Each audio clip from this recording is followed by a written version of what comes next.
Welcome to the Perfect Life Awakening Show, hosted by Royce Morales. Royce has been a transformational facilitator, teaching groundbreaking, spiritually based courses for more than 4 decades. She is the author of 3 books about her teachings. Join Royce as she takes you on a journey into how to live your best life and find your true purpose through discovering the origins of subconscious, disempowering notions and releasing them.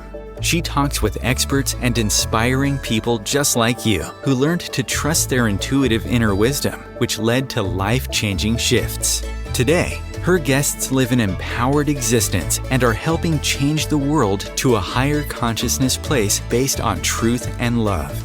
You deserve to awaken to, align with, and embody your true self and live a life filled with love. Transform yourself from triggered to empowered and create your perfect life. Here is your host, Royce Morales.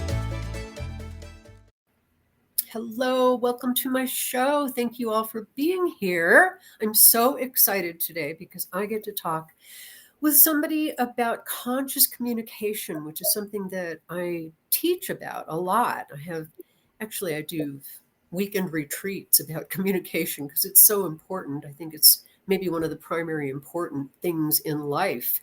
And I have a lot to say about communication, as does my guest. So let me give you a little background about Reverend Dr. Vianella von Austin, which is quite a mouthful. So I will refer to her in her chosen smaller title, Dr. Viva.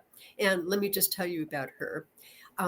She is a consciousness-raising doctor of religious studies, a licensed ordained New Thought minister, transpersonal counselor, leader and teacher of mind, body, spirit practices, and ageless wisdom philosophies.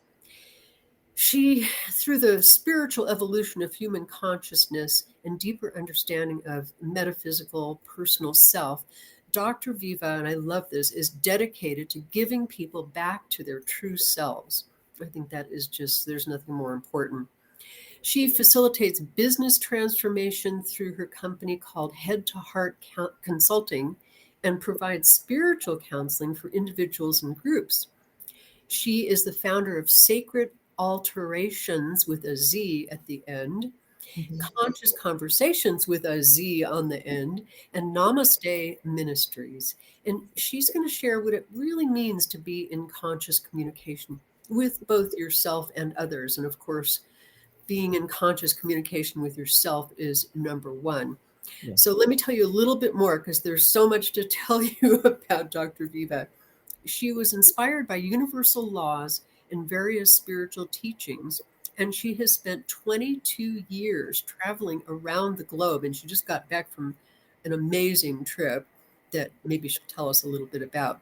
And she discovered and studied consciousness-raising principles, exploring integrating principles of ancient religions, spiritual psychology, science, metaphysics, sacred geometry, philosophy, sacred cosmology, with an emphasis on Egyptian mysticism. Okay, one more little bit about her. She's I can just see your what's it called when you apply for a job? Your the resume. That's the word. Yes. She's a religious science practitioner through Agape International Spiritual Center. And for those of you that live in California, you're probably very familiar with that. And she led the evening and revealing service for 16 years. So I think maybe that's enough to say about you. Welcome, Dr. Viva. I'm so glad that you're with me today. Thank you. I wanted, as a running joke, when I had to write that as a spiritual bio before I was ordained many years ago, the person that I presented it to asked me to read it myself. I was just, writing, and I said, you know what? If I didn't know that was me, I would be impressed. Well, I think it is just life. It's just part of, my life's journey. So I don't think of it as being impressive or not, and hearing it is a mouthful. Yeah. But how wonderful that you've done all that. And yes, amazing.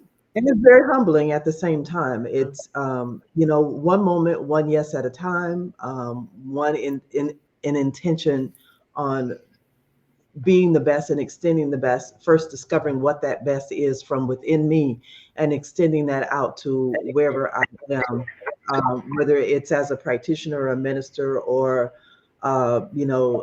it having my doctorate, whether it's traveling the world with a world traveling ministry or individually. That's the intention. And it's one moment at a time. So you don't think of, oh, I want to, there've never been any aspirations. I am thankful that I have been led and said yes, moment to moment. Because if I had to plan all of that, that would be overwhelming and too much. And that's is really, I'm humbly led and guided and say yes. Yeah. Well, so before we get into before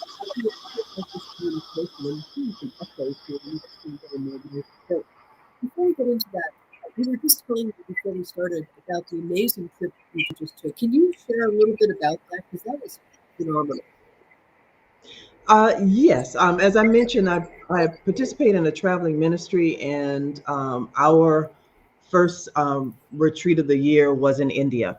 So we flew into Bangalore and spent our time in Puduparthi, which is outside of the ashram founded by Sai Baba, which is he was a reincarnation. He's since made his transition, but a reincarnation of Shirdi Sai Baba. And so the town is full of devotees of his teachings, which is about discovering the divinity within each person and living that in form in life.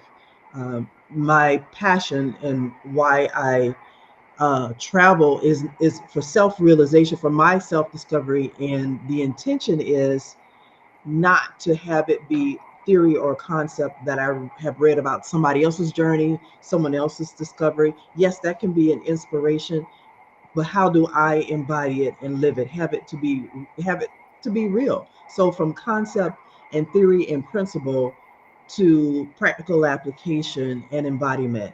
So this was my 6th or 7th trip to India, and been to Egypt over 20 times, and just around the world to touch into the transcendent ancient studies and cultures and spiritual practices that reveal some path of our conscious evolution of humanity altogether, plays some role, and that each culture and a people hold down that particular level of consciousness that helps all of us advance.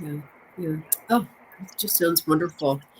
So, okay, well, let's talk about conscious communication. First of all, I'm one of these people that likes to define things. So in my teachings about communication, here's how I define communication, and we can talk about what your definition is in a second. So to me, communication is to take a word, a thought, an idea, or maybe even an energy, and to deliver it with the intention and the deservingness to have it received in the same form. It's like going to UPS and sending a package and hoping it doesn't get mangled on the way so that the person receives it and says, oh, wow, that's great. So how would you define conscious communication? Well, first of all, I have a platform called Conscious Conversations, and that's with a Z deliberately. The Z represents zeitgeist. We're in a time of consciously communicating and being intentional about what we say and what is in back of what we say, not just giving lip service to something, in other words. And for me, Conscious Conversations is, let me first be aware, what's my real intention behind what I'm saying and how I'm saying it, because that's going to source, as you said, the words that I use, the vibration behind those words, and the meaning that is conveyed to another person or people or whatever the audience is. First of all, let me be authentic to myself So, for instance, one of the sayings that came through me was, if I can't be honest with anybody, at least tell myself the truth. Tell yourself the truth. Why am I doing something? Am I doing something to be seen? Am I doing something because I need acknowledgement? Or am I really here? As I stated, none of the particular, what some people would see call accomplishments were designed and planned. I did not plan to become a practitioner. I was a very shy, introverted person when that came about through Agape. I did not plan to be ordained as a minister. I didn't need a title. I was in service already, had been, performing, like I said, 16 years through that service at Agape, individually doing talks in other spiritual communities, serving, participating with a traveling ministry. My life was already full. I did not have a goal of getting my doctorate through the Emerson Theological Institute. That was something put in front of me, but my intention has always been to be a place of clear communication that has everyone touch into themselves, which I call a touchstone, to their own divinity, to know it, to be able to share in a manner in which people recognize something within themselves that they can live from and be guided by. Yeah. And with that, have my speaking, have my service, have my presence be that just a real flow of communication and intention to be connected, to commune with those in front of me. And that would allow me to speak in a manner that meets, that's appropriate for those in front of me. And it would also allow the authenticity to show up and have there be a real connection. So that's what conscious conversations is for me, and it has three stages. A purpose. What's your purpose? Like, really tell yourself the truth. What's your intention about being, whatever platform it is, in sharing, or even working, or having an initiative? What is the purpose? And if I say it's to, say, bring justice in the world or peace, then my come from has to be sourced from a peaceful energy, an energy that's highest and best good for everyone involved. Not a few people, not certain people, not a particular religion, not a particular ethnicity or a particular country. And so that intention will allow me to be open and to reach the hearts of those in an authentic way. Mm-hmm. Yes. So a couple of things I have to say. First of all, as you're talking, I'm flashing on a retreat that I did probably 20 years ago with a bunch of students. And I was talking to them about a particular concept that nobody ever likes to hear, called self-responsibility. Nobody ever wants to hear that one. And at the end of the lecture, one of the students looked at me and she said, "I hate you." Wow, that's pretty strong. I know. And I looked at her, but it was interesting. Talk about intent. What she said, her words were absolutely not at all what she intended. What she intended was, "I love you." And I looked at her and I said, "I love you too." And we had this moment where our eyes met and we just knew that was the truth, the real truth underneath "I hate you." So to me, it was such a powerful lesson about the power of intention, because what you truly intend is what people hear, no matter what your words are. So I just thought that was an interesting moment. The other thing I wanted to say, when you used the word commune, I never realized that communication, the root of it is commune. I thought that was very interesting. I'm a fan of etymology. Me too. Mm-hmm. Yeah. Yes. And to your point, that particular exchange you had, because you were present to the energy with which you were communicating, you knew that in spite of and including her words, the literal words she used, she meant "I love you." Yeah. Yes. Yeah. The energy behind it. Mm-hmm. So I have so many questions here. I don't even know where to begin. I always feel this way when I start an interview. It's like, where do we start? So what are some of the techniques? How do you get people to be conscious of their communication? because, like we said in the beginning, it's really about being conscious of yourself, being authentic. What are techniques or ways that you awaken people to conscious communication? Well, in a group setting and facilitating a communication with a group, it would start with what I mentioned, the first stage in conscious conversations. What's the purpose? Yeah. First of all, have the person facilitating or the moderator to know what is their intention. When I did a practitioner internship for those going through practitioner training at Agape, I would often ask them, in your day of service tonight, in this service, whether or not you're sharing the inspirational reading or doing sharing blessing in the service through an invocation, what quality are you anchoring for yourself? What quality do you intend to anchor for this service? Is it peace? Is it clarity? Or what quality would you like to give to extend in the space? To be centered in something, to be clear, what is my come from? What is the source and energy within me? And with that, now, based on that, let everything that I share, extend, unfold. When I'm clear about that, what I share and extend will unfold from that source. And so the next step is, now, what does that look like? What does that sound like? How does it feel? And then what would be the result?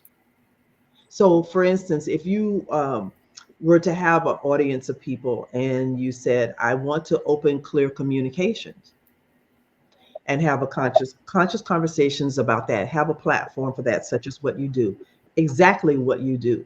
You ask people, basically you share some of their background and life journeys, like, why are you here? What's your initiative? What is a platform? You're asking me, what's my purpose in being here?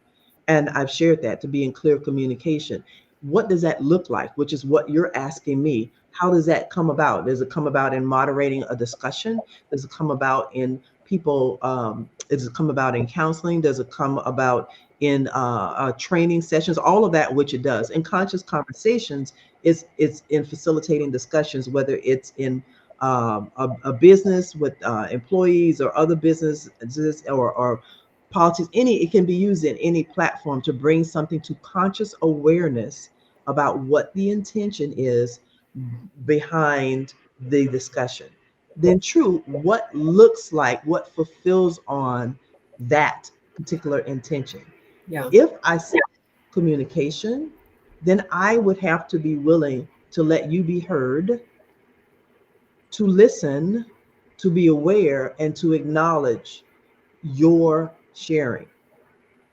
To have a meeting of the mind, that communication is to come to some agreement or even agree to disagree, but to honor what's on the table. Then that would look like, we have a group of people, they would share what their situation is or their position in a situation.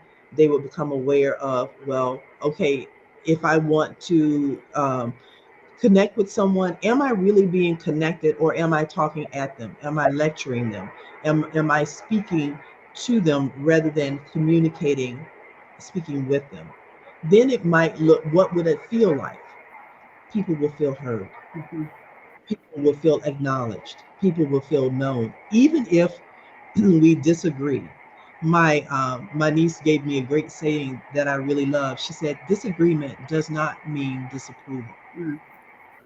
Yes. That, anchoring that energy, acknowledging there may be differences, but that doesn't mean that there's anything wrong. Then finally, what would that look like? In conscious conversations, it would look like people willing to come to the table, sharing their ideas and contributing and really communing as a community, as a team, including and in spite of what we perceive as differences. Mm-hmm. And the gem that would come from that would be a sense of fulfillment.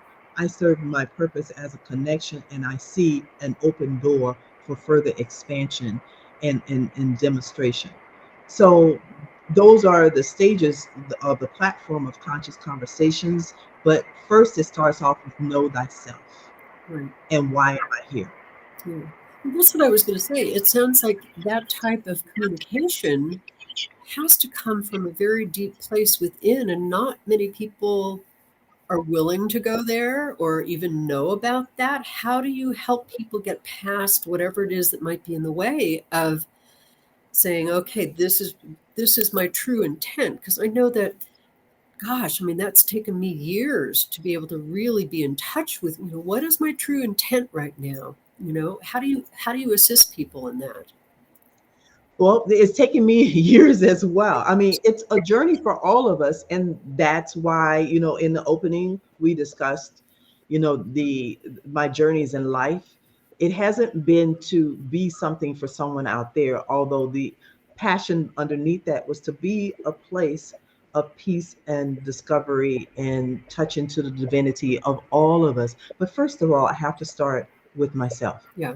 You can't give something you don't have. Yeah. And so hence the journeys, the life, the studies, the dedication, the service, um, and how I would do that is as a facilitator, as someone that sits in front of people facilitating anything, or a coach or a counselor. These people or that person, to me, is a sacred trust, because I am the guide on a journey of self-discovery, no matter what the topic looks like.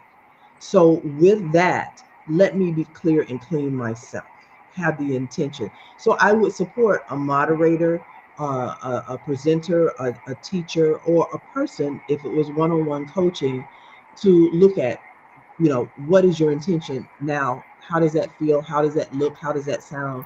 And let's now also, without judgment, with impartial self-observation, which I've learned through my studies, studying with a masterful teacher, to look at things and what's a block, or as A Course in Miracles says, the block to love's presence. What are those blocks for me to release? My preconceived notions, the hurts and ideas that I have that I may come from unconsciously, my reactions rather than responding, my beliefs that don't serve me or serve anyone else.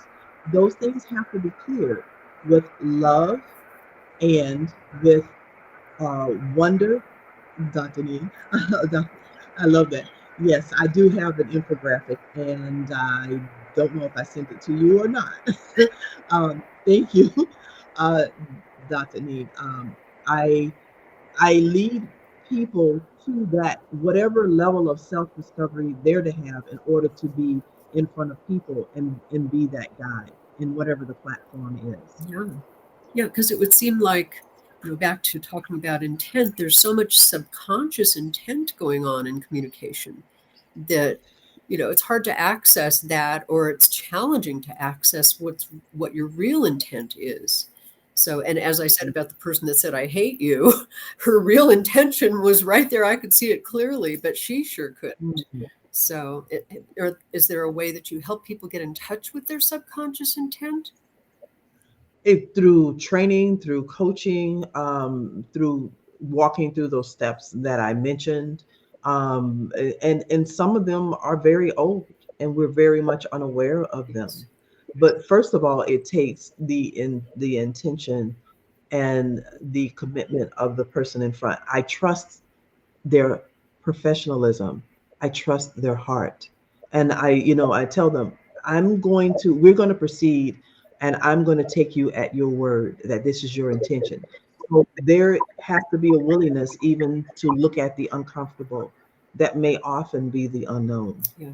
but with care and understanding that the dynamic person, whether you want to call it from that person's divinity, their professionalism, their wisdom, their expertise, that's in there. And we're here to consciously tap into that you may share that in all of its full glory and magnificence and expertise. Yeah. So what I'm hearing is that the receiver of the communication needs to be just as conscious as the giver. That, Yes. yeah, that your blocks can't get in the way of what they're trying to communicate. Because if you think of it this way, the highest energy leads. And my willingness, for instance, to have a conversation with you as an expert moderator, person that interviews, that have a show, I have to trust and know that you have everything lined up for me and you're going to lead me into the most productive conversation, and be willing to be present, awake, and aware, and to know my intention coming in. Yeah. Yeah. Otherwise, there's a conflict of interest and a conflicting energy. And as we know, the highest vibration wins. Sometimes people think the loudest vibration, the most repetitious vibration, Right.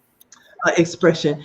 And that's if you're not being awake and not being conscious or intentional. You can be led down a path that activates all of the unhealed stuff within you. Yes. And if your intention is to come from a constructive, healed presence, then that is what will emerge, even in your own speaking. Yeah. Yeah. Well, we need to take a bit of a break and stay with us. And I'm talking to Dr. Viva today about conscious communication, and we will be right back. Om Times TV.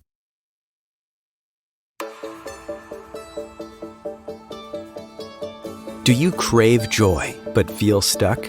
Do you go through life feeling constantly triggered and frustrated? Fear is likely the culprit, and subconscious fear is likely sabotaging you. Perfect Life Awakening is a time-tested, spiritually based approach to inner transformation created by Royce Morales. For over 40 years, she has helped people get to the origins of subconscious fears and ultimately help them find their true purpose and a life full of joy. Sign up for Perfect Life Awakening today at roycemorales.com. You deserve to go from triggered to empowered, shifting your life with Perfect Life Awakening.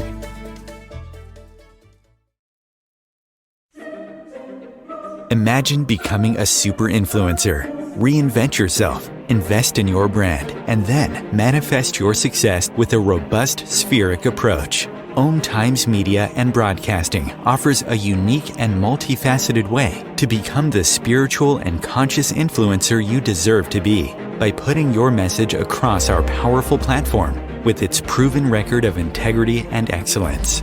Through our produced shows, Om Times offers the opportunity to become a social media TV personality, a radio show host, an Om Times magazine columnist, and a syndicated podcaster, all in one shot.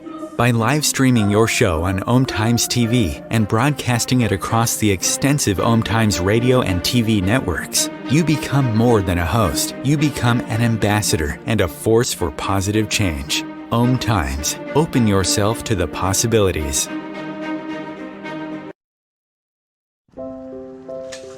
I want to eat apples and bananas.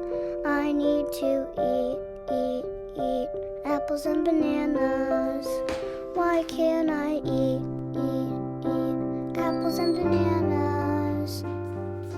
Support the Feeding America nationwide network of food banks to help provide meals to those in need. Join us at feedingamerica.org.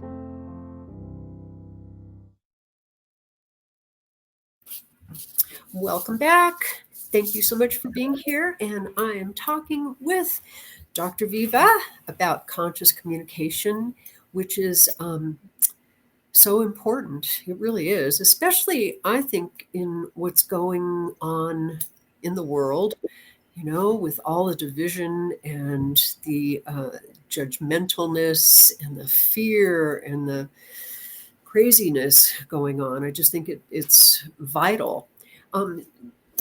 Let's talk about that for a minute. I have experienced people in my life that I absolutely don't agree with, you know, politically or environmentally or relationship wise. And I love these people, but there's a huge barrier between getting to the point where we can talk about that stuff.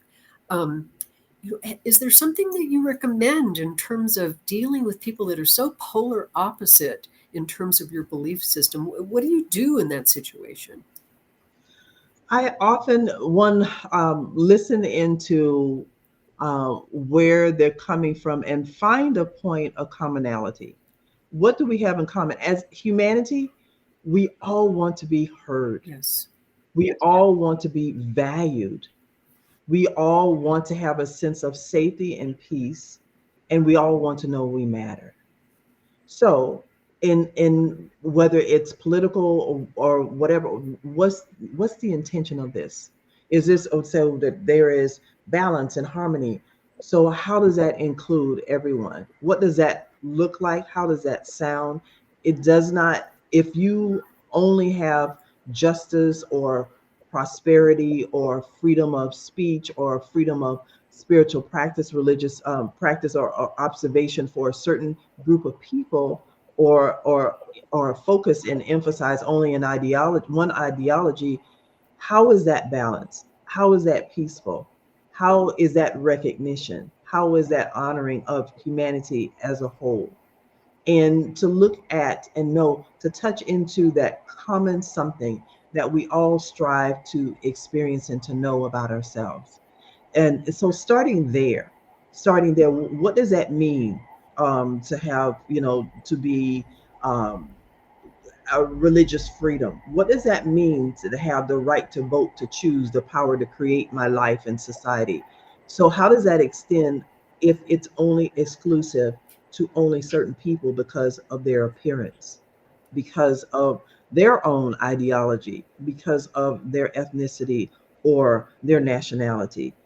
Knowing that conscious conversations does bridge that gap, that helps me, that facilitate that conversation, to start with a commonality of what is the purpose, and then extend from there the different steps. What does it, how does it look, how does it feel, and when do you know that you've gotten to your sense of completion, at least for that session and that particular discussion? And what do we walk away with? Oh, we walk away with being heard. We walk away with perhaps a new idea about each other that transcends my preconceived idea or notion of what I've been told. I walk away with, maybe a little more openness. That could be a gem. That is, something you walk away from conscious conversations, when people that have a difference, or polar opposite views are in opposition to each other. So it's sometimes it's a beginning, sometimes it's an advanced step, but we have to start somewhere. Mhm. And commonality is a core principle.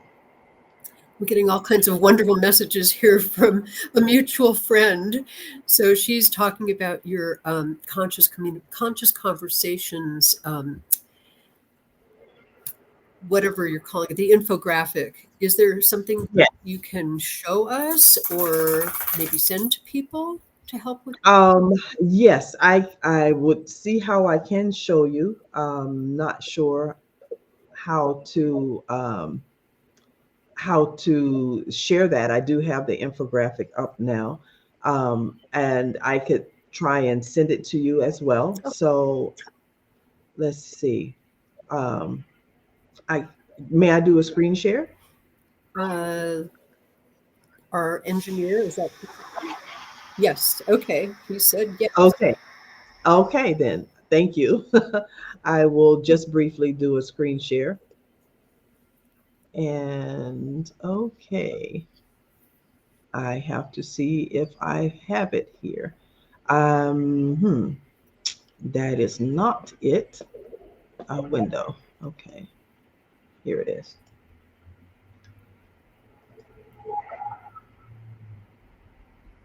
That is Conscious Conversations, the infographic. It starts off with just saying, let's have some conscious conversations. It's the unspoken thoughts beneath the words, the unacknowledged feelings underneath the thoughts that matter, that creates our experience. That's why the intention is to consciously start off with, what is your purpose in having discussion? It could be, why am I picking up the phone to call this person? What's my real intent? Why am I preparing this platform to have a discussion? Why am I meeting with these group of people? Is it to come to a resolution for something? Is it to get information? Is it to share ideas? Know what that purpose is. because we're part of a zeitgeist of a time where to have it be business as usual and it's to try and be politically correct and leave those things unspoken, we realize that it's having our society and our world in a breakdown, in a stage of breaking down.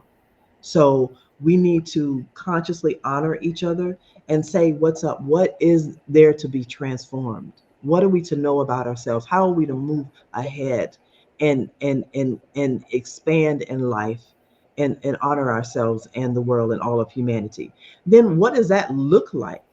You know, how do we have the different paths, as Dr. Nina is saying, to come together to have a great country, a great world, a great community, a great society? How do we not tear ourselves apart? But what does it look like to come together if we say our intention is and our purpose is unity, or honoring with all of the diversity that we have in this country? What would that look like? It would not look like some people not having a right to vote, or having a word, or saying, or being demonized or considering less than. Everyone would be considered worthy of coming to the table. And what would that look like? Discussions, awareness, looking at the value of contribution. It may be different and diverse, but does not mean not valuable. It's a different aspect of things. And how does it feel? A sense of fulfillment, a sense of honoring, a sense of appreciation. And what are the gemstones? We come away with an ability to expand, to know our contribution, whatever that is, to go through these steps and to actually stand in what we say we're about and not just give lip service about it. So that is a part of what Conscious Conversations, how it helps people bridge the gaps of the differences, the perceived differences. Again, differences and disagreement does not have to equal disapproval. Right. It could show variety. It's like a facet of that gem that's in that infographic, polishing that angle, that facet of that gem that makes that gem even more brilliant and beautiful. Yeah. Well, thank you. That's great. That's wonderful. So I guess, again, I'm kind of a news junkie in the last 7 or 8 years. And I find that I'll watch certain news that is sort of leaning toward one direction, and I know other people watch news that is leaning in another direction, and we both believe that that's the truth.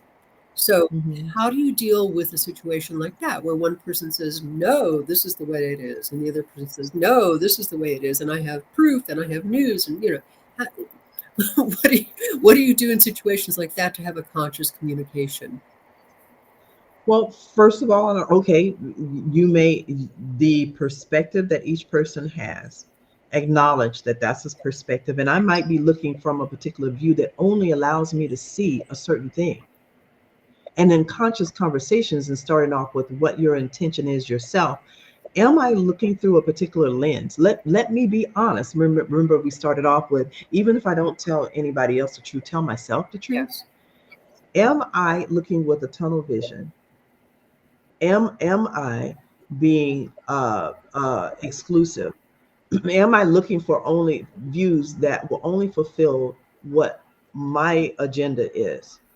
Can I acknowledge, I understand that that's your experience. From that, with the information you have, I see how you could feel that way. And this is the information, or this is my experience, which is not the sum total, and someone else might have another experience. So honoring each other, acknowledging what we're bringing to the table is the first place, because no one wants to be dismissed and say, oh, no, you're wrong. That's not the truth. I understand based on your experience, your purview, where you were, your life experience, and there's more. And sharing that. And it opens the door to awareness of a possibility, rather than having it be mutually exclusive. There's multiple dynamics within this situation that we can come to a common a commonality of, again, what is our intention? Is it peace? Then fighting over the perceived differences is not going to get us anywhere. Yeah. For instance, you could take politics, you could take religion. It's an aspect. Some political positions and ideology bring about community as the strong suit. Some bring apart aspects of leadership as an aspect. As a whole, if we put them together, what can we create on our intention to have a world that works for everyone? Mhm. What about the power of triggering when you're in communication? Because I know a lot of times somebody says something and all of a sudden, we just want to explode because they've hit some kind of nerve or button. And what do you do in a situation like that? That is when being self-aware is very important. Having centered ourselves in something that's authentic and true for what we want to convey and communicate, and know, yes, that's touched a nerve. That to be aware and not to give ourselves permission to acknowledge how we feel inside. We may not have to ever externally say anything, but how am I willing to not react, to acknowledge to myself? Because often we've denied the hurt or the pain or the fear internally first, which has us then project Yes. in a sense of offense or defense outward. But if I say, I've had times with myself like, that really triggered you. Yeah. You really don't like what that person said, or you think that has some impact and can attack you or impact your life. And to be sovereign in that, no, okay, it's a trigger from an old wound, from a belief, from society, from history, from whatever. But do I choose to live from that? Do I choose to give that the power of now how I show up in the world or even communicate my next thought? It doesn't mean that my next thought can't be emphatic. Yes, to be awakened and have no fears. Absolutely. I can be emphatic. But I don't have to be insulting. I don't have to be angry. I don't have to be combative. I can be very clear and very intentional and very loving and honoring at the same time. And as I'm honoring myself, but coming from an area within myself that's very centered. So know thyself first and know your intention, and let your intention lead and not your reaction to someone else. And it does take work. It does take work. Yes, it really does. Yeah, because we're on automatic most of the time, we don't even realize that we're triggered. I find one of the things that I talk a lot about in my courses is what I refer to as mirroring, which I've shared a lot about in my program. But if somebody has the power to say something that triggers me, it's because they're showing me a part of myself that I'm in denial of. I don't want to see it. So I get reactive and I blow up and I, leave the situation, or I judge them as whatever. So I find that is an almost instant tool to get past that triggering and to be able to be back in conscious communication, because you're, again, conscious of what's really going on in you. Yes. So, yeah. Absolutely. A part of the techniques and studies that I participate in, it uses that exactly term is mirroring, because that, in order for me to be triggered, that means it touched into something within me. Yes. It activated something that's unhealed within me. Now let me be present to that. And now, how do I intend to show up with myself first?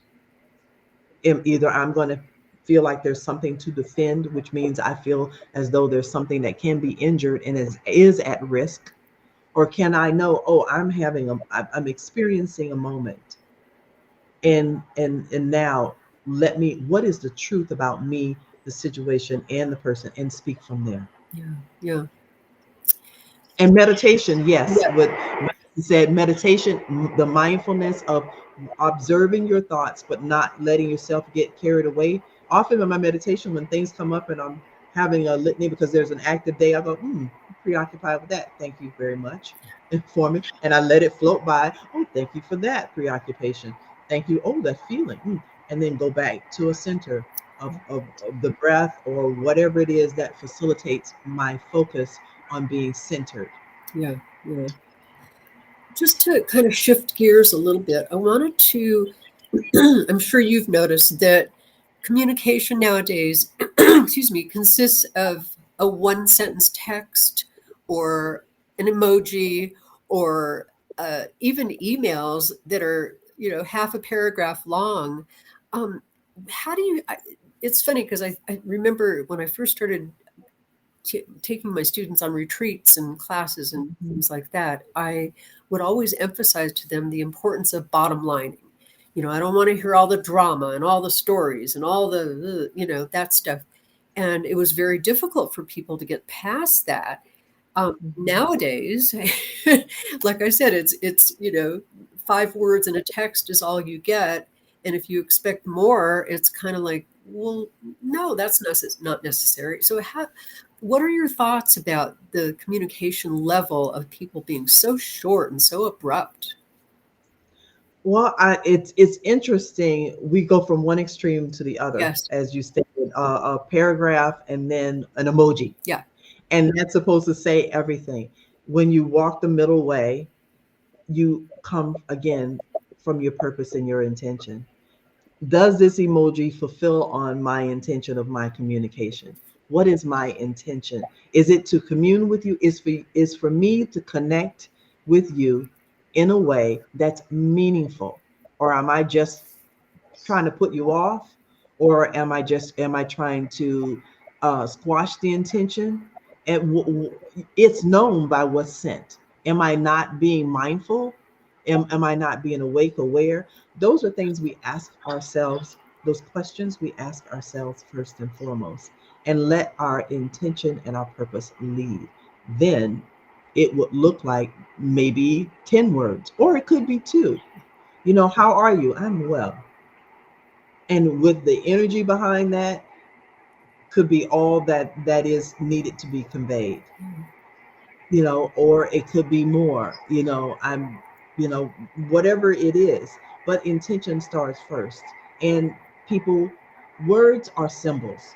So in writing and especially in texting, it's often hard to have a complete energetic exchange. That's what communication is, a communion of exchange of energy. We use words as symbols to express something in a way that's common. It used to be pictorial images. That's what they say picture represents 1,000 words. It actually depends on the format. So I have to really be intentional in order to share really share and not deflect or eliminate or squash or dominate. So it's my come from. Be mindful of that first, and that will determine, how it's received, the quantity, whether it's efficient, and whether or not you tell me I tell you what I want you to know. Yeah. Call me old fashioned, but when I get a 1-sentence response to an email that's this long, it's kind of frustrating. It's like, okay, I just poured my heart out over here and you just sent me an emoji, So exactly. Yeah, you really have to. And it is an acknowledging of what has been sent. You brought up a great point, Royce. It's acknowledging what the person has shared with you. That's being in true communication, to say, I received that. In some kind of a way, communicating back. I heard what you said, and responding to that person is being aware, is acknowledging, is honoring their presence, is valuing what they share. So that's all inherent in conscious conversations. Yeah. So what about, I notice a lot of times that when I'm not fully communicating my truth, I suddenly start manifesting physical issues from that. Yes. And I find that if people were really in touch with what's going on with their communication, they would probably have to know what's happening with their body from that. Do you have thoughts about that? Absolutely. The mind is the powerhouse and the body is the feedback mechanism. So whatever I focus my attention on, and words, thoughts come to us in words and feeling vibration. So what we have been, what we do with ourselves is that we ignore because it doesn't feel well, rather than acknowledging there's some disturbance here. There is some lack of ease here, Mhm. and it becomes it focused for an extended period of time. It becomes dis-ease. Yes. It becomes, think about when you're upset. First thing that happens, sometimes you have a tightness in your chest, Mhm. or a tightness in the solar plexus, or you feel it viscerally within your body. So often the charge is to become aware, oh, your feeling is a feedback mechanism. Your body is a feedback mechanism of the feeling. The feeling indicates a thought underneath, as in what I say, the unspoken words between the thoughts, the unacknowledged feelings underneath the thoughts that matter. They actually manifest. And becoming aware of that, and then now, what would give me peace? The breath, intentionally breathing, sending that breath to that part of the body, being mindful of the thoughts behind it, being willing to heal it, is like our own internal pharmacy and food and medicine for the mind, body, and the soul. Mhm. Yes.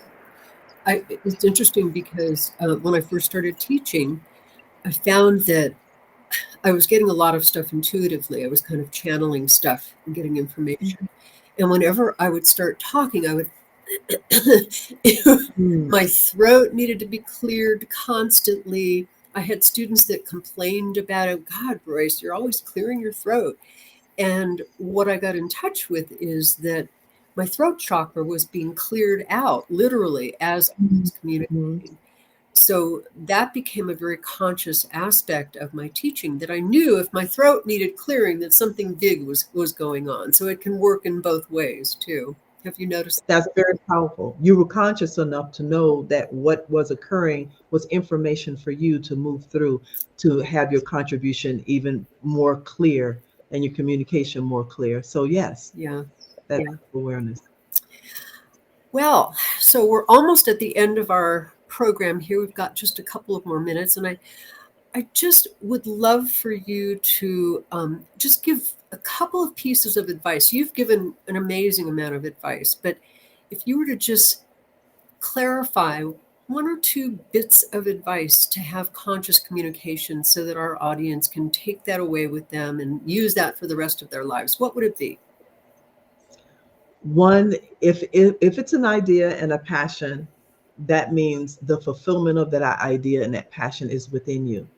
Consciously commune with yourself and be willing to release any blocks, any preconceived notions, any limitations. That's a have a conscious conversations, those conversations with yourself first. Stand and know your intention from the heart, not just from an idea, but from the heart. How does it move you? How will it move others? And then have it flow from you, have it be intentional and a demonstration, not just an idea, not something you want conceptually. Know that it will have tangible results when you decide to have conscious conversations with yourself, extend it to others. It will look a certain way, feel a certain way, express a certain way, and you'll walk away with a gem. And it is, yes, the energy of it is, it will be fulfilling. Yes. Amen. So, how do people get in touch with you? What are some of your offerings that you have for people? The offerings, well, first of all, I can be referenced or communicated to through life's conscious conversations at gmail.com, and also my name, Dr. Vianella Von Austin at gmail.com. And I know that's a mouthful. And the initiatives, I'm available for facilitation, for coaching, transpersonal coaching, uh, teaching of courses in conscious conversation, leadership facilitation. And I'm also a minister, a trans-denominational minister. So honoring any spiritual path or platform to reach, to get us to the same goal, the many paths that lead to the same honoring of life and creation. Yes. Well, I thank you so much for your profound words and all the work that you do, and being a conscious bearer of words for the world. And yeah. Yes, thank you. And I am on LinkedIn. Oh, good. Yes. As Vianella Von Austin. I'm on LinkedIn and Thank you. under Conscious Conversations as well. Thank you so much for being here. And just to Thank remind you. everybody to deserve and have the intention of full self-expression, authenticity, and getting it out there. And if anybody's interested in signing up for my next seminar, that is scheduled for Sunday, February 25th, reach out to me at roycemorales.com and I will sign you up. And thank you again so much for being here. And thank you, everyone, for listening today. I'll see you in a couple weeks. It has been an honor and a pleasure. Thank Thank you. you. Ross. Thank you.